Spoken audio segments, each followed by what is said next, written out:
अस्सलाम वालेकुम वरहमतुल्लाहि वबरकातुहू। My name is Zeeshan Hussain और ये आपका प्यारा सा चैनल है केमिस्ट्री टाइगर। पिछली 3 वीडियोज़ में हम बात कर चुके हैं discovery of electron, discovery of proton और डिस्कवरी ऑफ न्यूट्रॉन। अभी तक अगर आपने वो वीडियोज़ नहीं देखी तो आप डिस्क्रिप्शन में उसका लिंक मौजूद है, वहाँ पे क्लिक करके देख सकते हैं। आज का जो हमारा टॉपिक है वो है स्ट्रक्चर ऑफ एटम के हवाले से देखेंगे कि जो है वो एटम का स्ट्रक्चर कैसा होगा, क्योंकि देखें प्रोटॉन भी डिस्कवर हो चुके हैं और इलेक्ट्रॉन भी डिस्कवर हो चुके हैं, तो दोनों एक पे पॉजिटिव चार्ज है एक पे नेगेटिव है, तो वो अब कशमकश है कि उसका स्ट्रक्चर एटम का कैसा होगा। ठीक है, तो आज इसी पे हमारी बात होगी। सबसे पहले हम बात करते हैं प्लम पुडिंग थ्योरी के बारे में।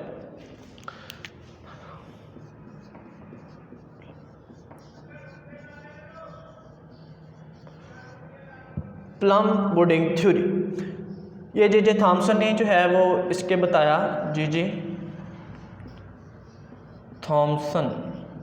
ठीक है, इसने एटम के स्ट्रक्चर में मैंने कुछ बताया। इसने कहा कि जो एटम होगा उसका स्ट्रक्चर कुछ ऐसे है कि पॉजिटिव चार्ज जो है वो एक बॉल जैसा है। आम अल्फाज में समझाने की कोशिश कर रहे हैं हम कि एक बॉल जैसा है, उसके ऊपर जो है वो नेगेटिव चार्ज जो है वो स्ट्रक किए हुए हैं उसके इनसाइड अंदर। ठीक है जी, उस पर चिपके हुए हैं नेगेटिव चार्ज, यानी कि जो हमारे इलेक्ट्रॉन हैं वो उसके ऊपर चिपके हुए हैं। Okay, clear? ठीक है, according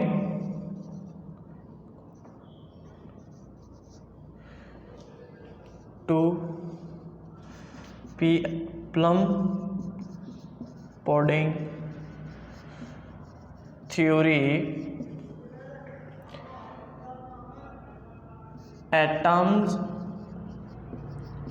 were solid structure of positive charges with tiny negative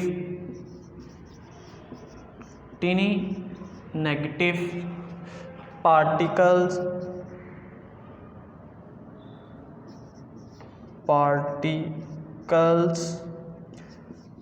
stuck inside।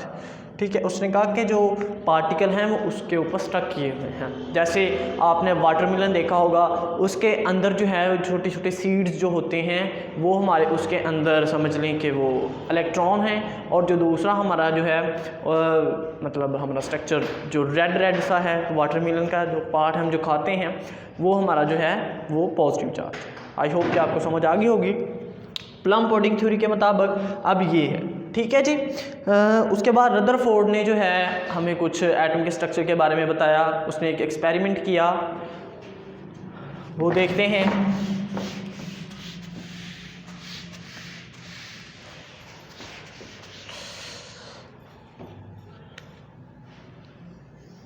उसने एक गोल्ड फॉइल ली,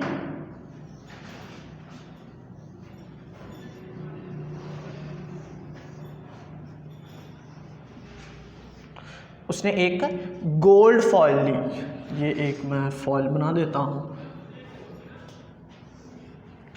ठीक है, ये मेरी गोल्ड फॉइल है जिसकी लेंथ जो है जो उसकी थिकनेस है वो 0.00004 सेंटीमीटर है।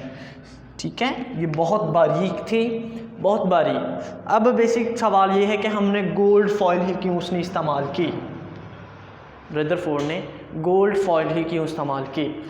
अब इसका जवाब ये है कि हमें बेसिकली उसकी थिकनेस जो है वो बहुत ही बारीक चाहिए, बहुत बारीक चाहिए। ठीक है, तो इसलिए आपको पता है गोल्ड और सिल्वर की मेलेबिलिटी और डिक्टेबिलिटी जो है वो बहुत ज़्यादा होती है, तो बेसिकली हमें उसके कूट कर उसकी चादर बहुत बारीक बनानी है, तो इसलिए हमें गोल्ड जो है इस्तेमाल किया, क्योंकि आपको पता है गोल्ड सबसे ज़्यादा जो है वो उसको कूट के हम जितना मर्ज़ी बारीक कर सकते हैं, तो इस वजह से हमने उसको गोल्ड इस्तेमाल किया और हमने उसकी लेंथ जो है वो थिकनेस जो है वो 0.0004 सेंटीमीटर है। ये क्लियर हो जाना चाहिए आपका कॉन्सेप्ट। उसके बाद उसने यहाँ से जो है इस पर बम्बार्डमेंट करवाई अल्फ़ा पार्टिकल्स की, अल्फ़ा पार्टिकल्स की।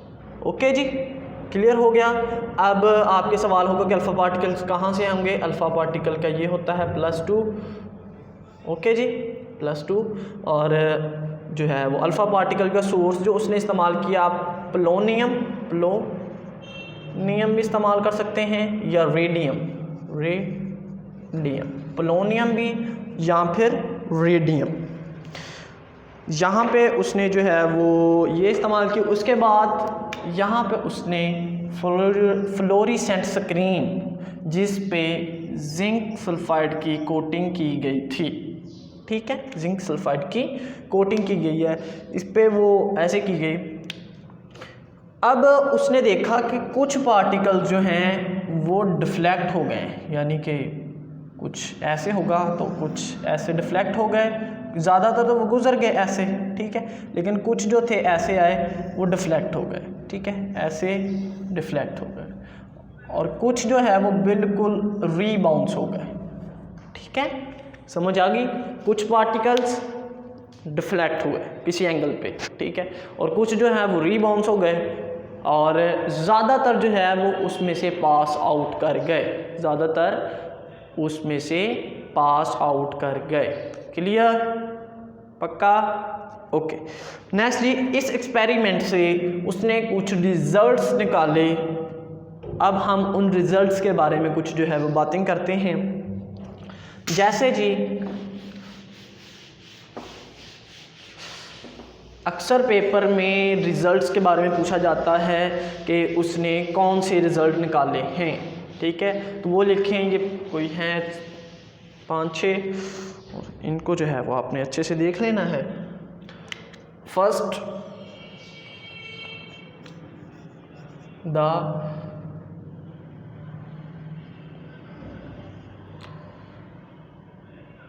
the deflection of few particles show that the center of atom is dense and hard, ठीक है, ये कुछ आगे पीछे हो सकते हैं तो वो कोई मसला नहीं है। सबसे पहले उसने देखा कि भाई कुछ पार्टिकल डिफ्लेक्ट हुए हैं, ठीक है, तो उसका जो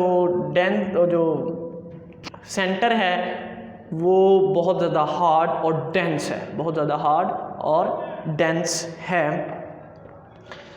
नेक्स्ट है जी second, most of particle pass through the foil show that the volume of atom is mostly empty, कि जो उसका वॉल्यूम है वो ज़्यादातर खाली है, किसका भी, एटम का, ठीक है, कि most of particles passes through the foil show that volume of atom is mostly empty, कि उसका जो वॉल्यूम है वो ज़्यादातर बिल्कुल खाली है। Okay, clear, okay. Next third, the complete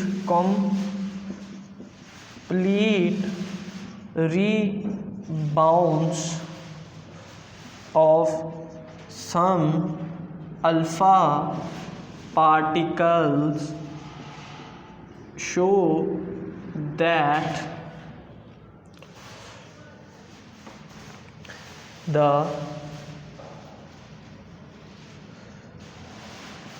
centre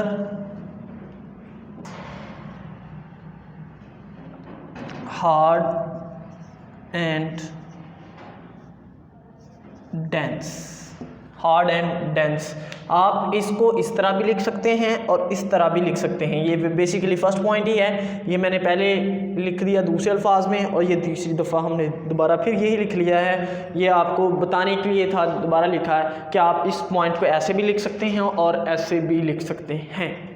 okay ji, clear हो गया।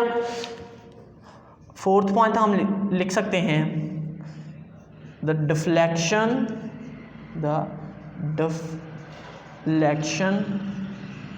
of particle show that the center of atom have positive charge। उस पर जो चार्ज है वो पॉजिटिव है। ये बात बहुत अहम है। उसने कहा कि अगर उसकी जो है वो डिफ्लेक्शन हुई है पार्टिकल्स की, क्योंकि अल्फ़ा पार्टिकल्स पे जो चार्ज होता है वो होता है पॉजिटिव, ठीक है, उस पर चार्ज पॉजिटिव होता है अल्फ़ा पार्टिकल्स पे। तो अगर इस पे नेगेटिव चार्ज होता तो वो एक दूसरे के साथ जो है वो एक मतलब पकड़ लेते एक दूसरे को, लेकिन क्योंकि वो डिफ्लेक्ट हुए हैं किसी एंगल से, इसका मतलब उस पर भी पॉजिटिव चार्ज है, उस पर भी पॉजिटिव चार्ज है। शाबाश, इसको नोट करें। क्लियर, शाबाश शाबाश, वेरी गुड, शाबाश, very good.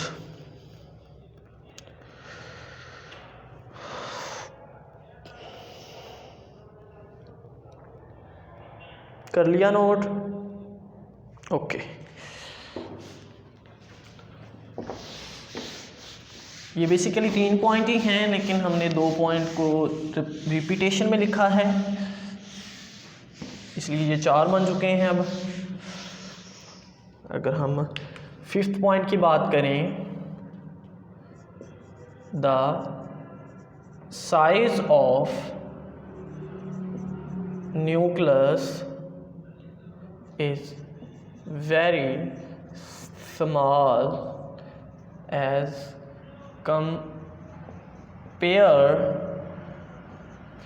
compared to total volume of atom। कहते हैं कि जो न्यूक्लियस का साइज है वो बहुत छोटा है as compare to total atom. Okay, total atom के हवाले से अगर हम उसको देखें तो उस न्यूक्लियस का जो साइज़ है वो बिल्कुल थोड़ा है, बिल्कुल छोटा है। जैसे मैं आपको एक मिसाल देता हूँ, फ़र्ज़ करें मैंने एक बॉल पकड़ी हुई है, ठीक है, एक टेनिस बॉल पकड़ी हुई है, तो इर्द गिर्द जो मेरे काफ़ी दूर दूर तक, ठीक है, 1 किलोमीटर चलें लगा लें, 1 किलोमीटर तक जो है ये मेरे हाथ में समझ लें न्यूक्लियस पकड़ा हुआ, और 1 किलोमीटर तक जो एरिया है वो सारा मेरा एटम है समझ लें, और एटम के इर्द गिर्द जो खाली जगह है वो सारी के सारी जो है वो हमारी एम्प्टी है। ओके जी, क्लियर कि न्यूक्लियस मैंने हाथ में पकड़ा हुआ है और बाकी जो चीज़ है वो सारी एम्प्टी है, तो इसी हिसाब से भी आप उसका अंदाज़ा लगा सकते हैं। वो कहता है the size of nucleus is very small as compare to total volume. The size of nucleus is very small as compare to atom, as compare to atom. The size of an nucleus is very small as compared to atom। okay जी, total volume of atom। 6th point,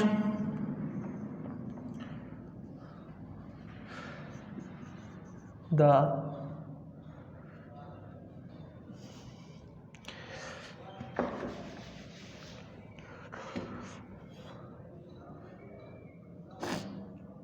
atom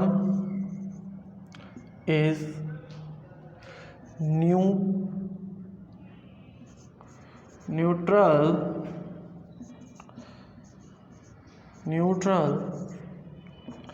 because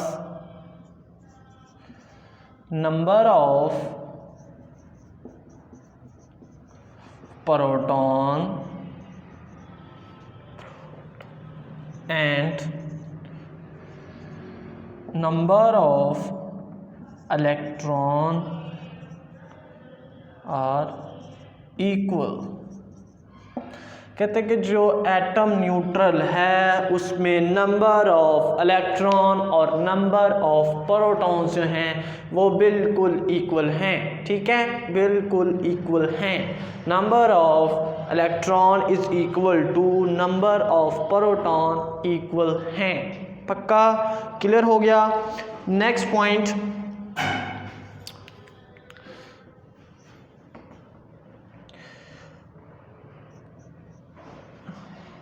accept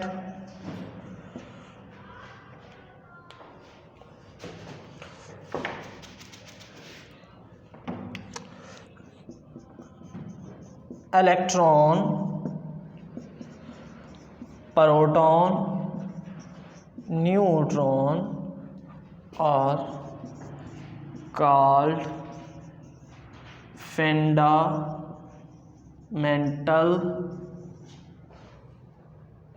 particles. उसने कहा कि electron, proton और neutron जो हैं वो हमारे fundamental particle हैं। फंडामेंटल पार्टिकल हैं इलेक्ट्रॉन, प्रोटॉन, न्यूट्रॉन। कौन से? इलेक्ट्रॉन, प्रोटॉन और न्यूट्रॉन। इलेक्ट्रॉन, प्रोटॉन और न्यूट्रॉन। शाबाश, वेरी गुड। नेक्स्ट है electrons revolve around the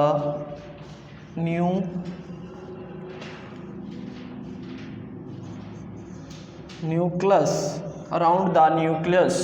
कहता है ये मेरा न्यूक्लियस है, इलेक्ट्रॉन जो हैं वो यहाँ पे रिवॉल्व करते हैं अराउंड द न्यूक्लियस। ठीक है, इलेक्ट्रॉन हमारे रिवॉल्व करते हैं। ये बहुत बहुत बहुत अहम था ये वाला, वेरी वेरी वेरी इम्पॉर्टेंट। उसने बताया कि ये इलेक्ट्रॉन जो हैं वो न्यूक्लियस के गिर्द रिवॉल्व करते हैं। इलेक्ट्रॉन रिवॉल्व करते हैं। अब उसने रिवॉल्व का क्यों बताया, ये ऊपर वाला नोट कर लिए, कर दें रेस? ओके।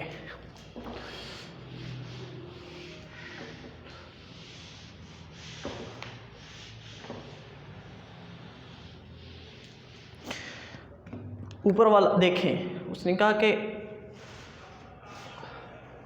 फर्ज करें कि इलेक्ट्रॉन यहाँ पे रुका हुआ है। अब इस पे पॉजिटिव चार्ज है, इस पे नेगेटिव चार्ज है। तो पॉजिटिव और नेगेटिव चार्जेस जो हैं इनके आपस में अट्रैक्शन होगी, आपस में अट्रैक्शन होगी और ये आखिर कर कुछ इस तरह से बन जाएंगे। ठीक है, कुछ इस तरह से बन जाएंगे। लेकिन अगर ये इलेक्ट्रॉन इन दो चार्जेस के दरमियान जो फोर्स होती है उसे कहते हैं इलेक्ट्रोस्टैटिक फोर्स।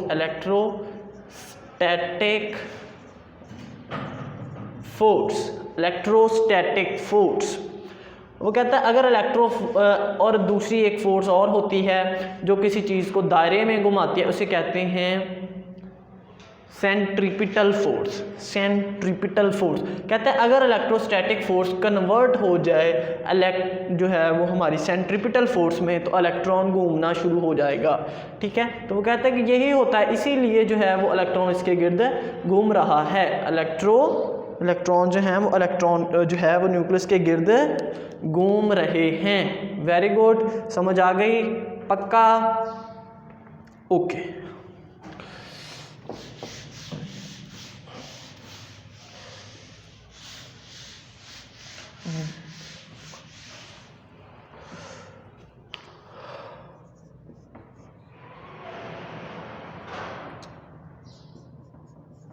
except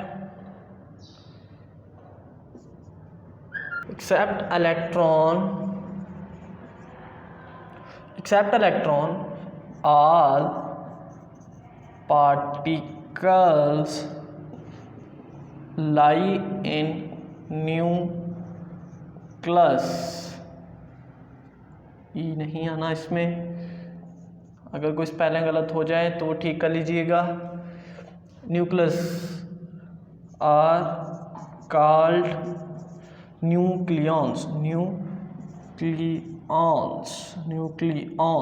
उनको हम क्या कहते हैं? न्यूक्लियॉन्स कहते हैं। सारे पार्टिकल्स प्रोटॉन हो, न्यूट्रॉन हो या कोई और हो, जैसे न्यूट्रिनो है, मैंने उस दिन भी बात की थी कि मोर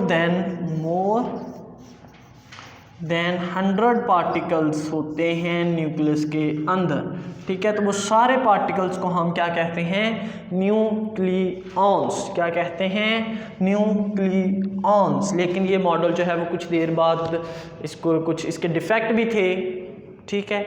जैसे जी फ़र्ज़ करें इलेक्ट्रॉन डिफेक्ट की बात सिर्फ समझा देते हैं कि ये देखिए, आपको एक मिसाल से समझाते हैं कि आपको अच्छे से खाना खिला के जो है वो कहें कि चलें भी अब आप दौड़ना शुरू कर दें, तो जब आप दौड़ेंगे तो आपकी कुछ एनर्जी जो है वो रिलीज़ होती जाएगी, आहिस्ता आहिस्ता आपकी स्पीड जो है वो स्लो डाउन होती होती आप ख़त्म हो जाएंगे, बैठ जाएंगे वहाँ पे, कहीं ना कहीं जाके जो है वो आप बैठ जाएंगे। यही था कि कहते हैं कि इलेक्ट्रॉन जो है वो यहाँ पे फ़र्ज़ करें यहाँ पे इलेक्ट्रॉन है और वो घूम रहा है इस तरफ, ठीक है। अब वो इस तरफ घूम रहा है तो कभी कभी ऐसा होगा कि ये आहिस्ता आहिस्ता आहिस्ता करीब आते आते आते आते आते इसके अंदर ही चला जाएगा, इसके अंदर ही चला जाएगा। ओके, समझ आई? ओके, अब इसको लिख के देखते हैं। फर्स्ट डिफेक्ट हमारा क्या था? Electron, if electron revolve around the nucleus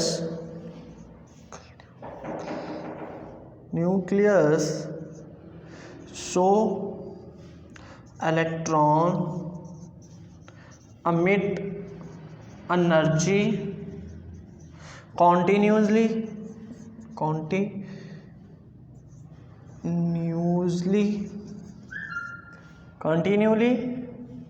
and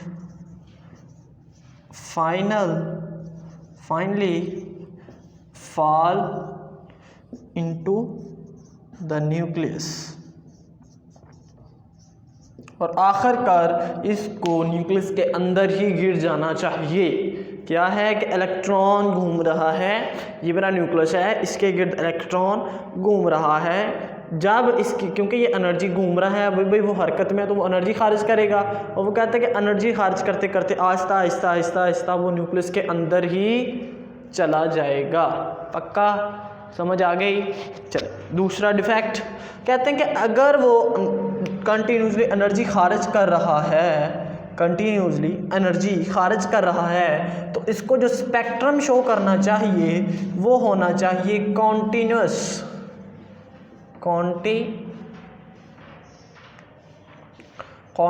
spectrum, लेकिन इनफैक्ट वो लाइन स्पेक्ट्रम जो है वो ज़ाहिर करता है, अपीयर करता है। ठीक है जी, समझ आ गई? कंटिन्यूस स्पेक्ट्रम ये होता है कि जिसमें जो डिफरेंट वेवलेंथ होती हैं वो एक दूसरे के साथ मर्ज हो जाती हैं। ठीक है, उसकी डेफिनेट बाउंड्रीज नहीं होती। ठीक है जी, कॉन्टिन्यूस में, लेकिन लाइन स्पेक्ट्रम में उसकी डेफिनेट बाउंड्रीज होती हैं, हमें अकेली अकेली नज़र आ रही होती हैं। ये थोड़ा सा कॉन्सेप्ट था इसका, पर कुछ सवालात पैदा हो गए। वो कौन से थे कि एटम स्टेबल कैसे है? पहला सवाल, एटम स्टेबल कैसे है? ठीक है, और दूसरा सवाल कि भाई वो अगर एनर्जी कंटिन्यूसली शो कर रहा है तो फिर मुझे ये बताएं कि वो फना क्यों नहीं हो रहा। ये तो एटम की स्टेबिलिटी पर था। ठीक है, और दूसरा था कि वो उसको स्पेक्ट्रम कंटिन्यूस शो करना चाहिए, तो वो फिर लाइन स्पेक्ट्रम क्यों शो कर रहा है। ये दो सवाल थे जिसको नील बोहर ने आगे जाके बताया है। वो नेक्स्ट हमारा टॉपिक है। अगर आपको वीडियो अच्छी लगी तो लाइक करें, चैनल को सब्सक्राइब करें। खुदा हाफिज़, अपना ख्याल रखें।